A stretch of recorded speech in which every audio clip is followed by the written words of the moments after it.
അച്ഛാ, അച്ഛൻ്റെ ഏറ്റവും വലിയ ആഗ്രഹമല്ലേ കാറിൽ എറണാകുളം വരെ പോകണം എന്നുള്ളത്. നമുക്ക് നാളെ രാവിലെ പോകട്ടോ. അല്ല നമുക്ക് കാറില്ല, കാർ ഓടുന്നതാ. പക്ഷെ നമ്മുടെ സുഭാഷ് ഇല്ലേ, അവൻ നാളെ തരാന്ന് പറഞ്ഞിട്ടുണ്ട്. ഓഹോ ചേട്ടാ, അതൊന്നും വേണ്ട. ഞാനത് ചുമ്മാ പറഞ്ഞ, അല്ലാണ്ട് ഇപ്പൊ പോകണം എന്നുള്ള ആഗ്രഹം കൊണ്ടൊന്നും അല്ല പറഞ്ഞത്. നീ അത് കാര്യമാക്കി എടുത്തില്ലേ? വേണ്ടായിരുന്നടാ.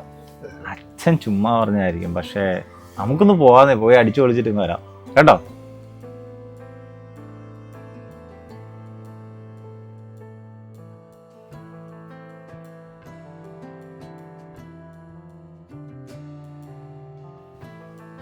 എടാ കൊച്ചാ, ഈ കാറിനകത്ത് ചില്ല് കാച്ചു വയ്ക്കാൻ പറ്റൂടാ?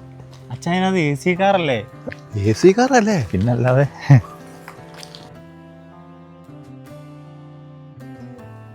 എടാ നീ എവിടെയാ? എടാ ഞാൻ വീട്ടിലുണ്ട്. എല്ലാരും കൂടെ ഒരു ട്രിപ്പ് പ്ലാൻ ചെയ്തു, നീങ്ങ വാ. അതിനെന്താ, ഞാൻ വരാം.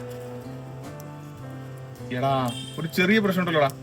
നമ്മുടെ വിഷ്ണു അച്ഛനെയും കൊണ്ട് എവിടെയോ പോകാനായിട്ട് അവൻ എന്റെ കാറ് ചോദിച്ചായിരുന്നല്ലോടാ. എടാ നിനക്ക് വേറെ പണിയില്ലേ? അവൻ എന്നോട് ചോദിച്ചതാ, ഞാനത് അപ്പോഴേ പറ്റില്ല എന്ന് പറഞ്ഞു. എടാ അതൊരു പ്രശ്നമല്ലോടാ, ഞാൻ ഉടക്കാന്ന് പറഞ്ഞു പോയതാണല്ലോ. എടാ ഇങ്ങനെയുള്ളവർക്ക് പോകാൻ വേണ്ടിയിട്ടാണ് ഈ ബസ്സൊക്കെ നമ്മുടെ നാട്ടിലുള്ളത്. നീ അവനെ എന്തെങ്കിലും പറഞ്ഞ് ഒഴിവാക്കിയിട്ട് ഇങ്ങ് വാങ്ങോട്.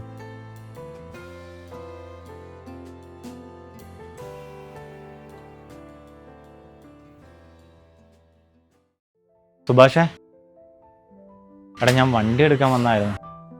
ചേട്ടാ ഞാനേ ഇന്നലെ വണ്ടി ഒന്ന് സ്റ്റാർട്ട് ചെയ്തിട്ട് സ്റ്റാർട്ടാവണല്ലോ വണ്ടി. എടാ അച്ഛനുണ്ടോ?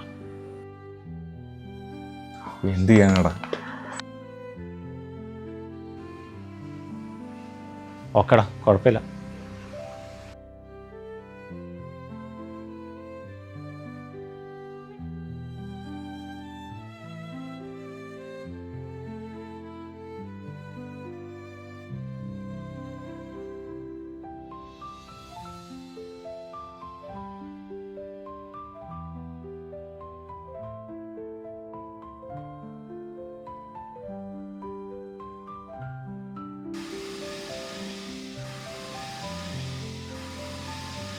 എടാ നിന്റെ കൂട്ടുകാരുടെ വണ്ടിയിലടാ പോണേ? അച്ഛാ